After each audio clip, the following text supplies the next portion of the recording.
نحمده ونصلي على رسوله الكريم اما بعد عزیزان گرامی،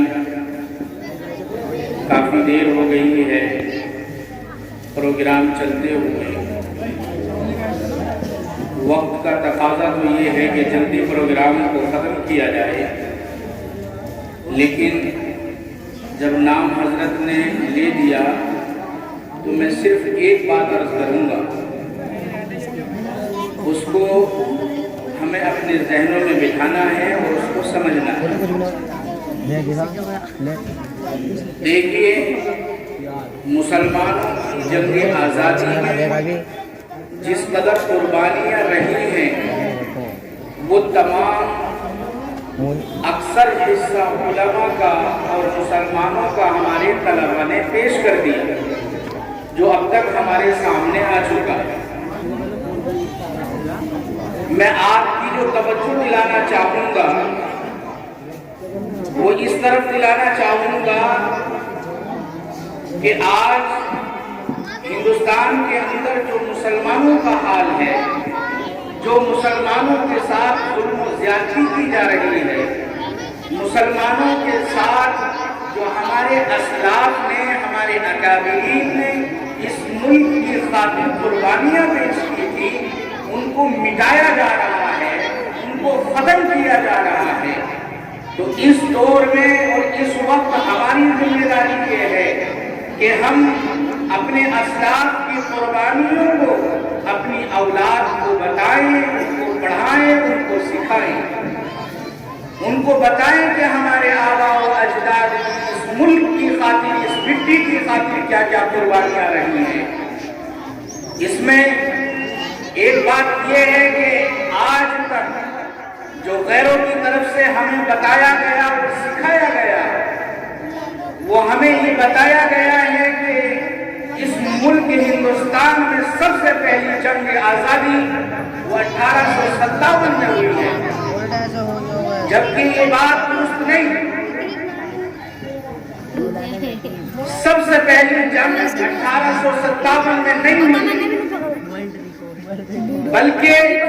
اس سے سالہ سال بلکہ صدی پہلے سے ہمارے مسلمان علماء اکرام اس ملک کی خاطر قربانی دیتے رہے ہیں۔ 1857 سے پہلے ہم سب کے سردار حضرت مولانا شاہ عبدالعزیز رحمۃ اللہ علیہ نے 1803 میں جہاد کا فتویٰ دیا اور یہ کہا کہ ہندوستان دارالحرب ہے، اب اس ملک کے اندر ہم آزاد نہیں ہیں، اب ہم کافروں کے غلام ہو چکے ہیں، انگریزوں کے غلام ہو چکے ہیں۔ اس وقت میں مسلمانوں کے اندر وہ روح پھوٹی اس فتوے نے کہ ایک انقلاب برپا ہوا، اور 1803 سے پہلے 1762 میں جنگ ہوئی، 1763 میں جنگ ہوئی، اور 1764 میں بکسر کی جنگ ہوئی جو بہت مشہور جنگ ہے، اور اس سے بھی پہلے 1757 میں پلاسی کی جنگ ہوئی۔ یہ تمام جنگیں ہمارے مسلمانوں نے لڑی، مسلمانوں کی قربانیاں اس میں پیش رہی، بلکہ میں یہ بھی کہوں کہ اکثر اس میں مسلمانوں نے قربانیاں دی ہیں تو بیجا نہیں ہوگا۔ اور اس سے بھی پہلے ہندوستان کی منظم طریقے سے اگر جو جنگ ہوئی ہے تو سب سے پہلی جنگ نواب سراج الدولہ کے نانا علی وردی خان صاحب نے لڑی ہے، وہ 1754 میں سب سے پہلی جنگ لڑی گئی۔ اس کے بعد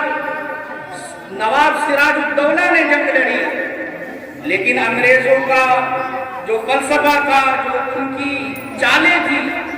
کہ مسلمانوں کو ان میں آپس میں لڑاؤ، ان میں آپس میں اختلاف پیدا کرو اور اپنی جو ہے حکومتیں کرو، یہ ان کا فلسفہ کامیاب ہوا اور نواب سراج الدولہ بغیر جنگ کیے ہوئے شہید کر دیے۔ تمہیں بتلانا یہ چاہتا ہوں کہ میرے عزیزوں اور دوستوں 1857 کی جو جنگ ہوئی ہے، جو ہمیں یہ پاٹھ پڑھایا جاتا ہے، کیوں پڑھایا جاتا ہے؟ اس کے پیچھے راز کیا ہے؟ اس کے پیچھے راز یہ ہے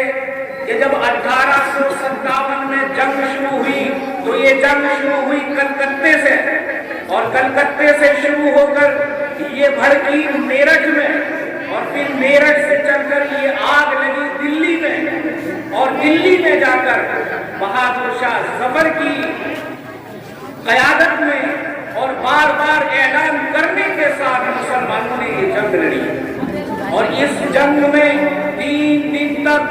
بہت زبردست معرکہ رہا، اور اس 3 دنوں کے معرکے کے اندر 29,000 ہندوستان کی مارے شہید ہوئے، اور جو انگریزوں کی طرف سے سپہ سالار متحدین تھا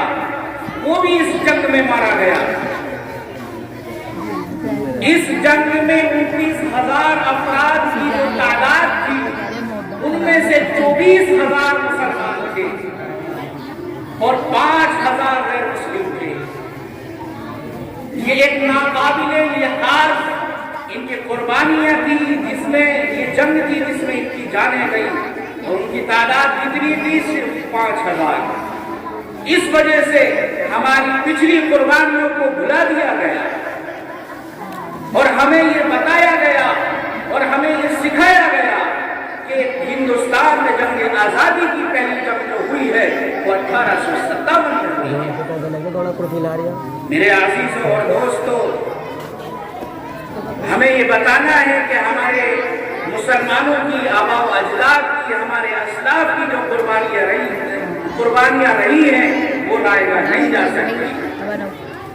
اگر ان کو بلایا جائے گا تو تاریخ ہندوستان کی کبھی مکمل نہیں ہو سکتی۔ آج ان کو فراموش کیا جا رہا ہے۔ کسی شاعر نے کیا خوب کہا ہے کہ جب بڑا وقت گلستہ پہ تو خون ہم نے دیا، اور جب بہار آئی تو کہتے ہیں تیرا کوئی کام نہیں۔ وآخر دعوانا الحمدللہ رب العالمین۔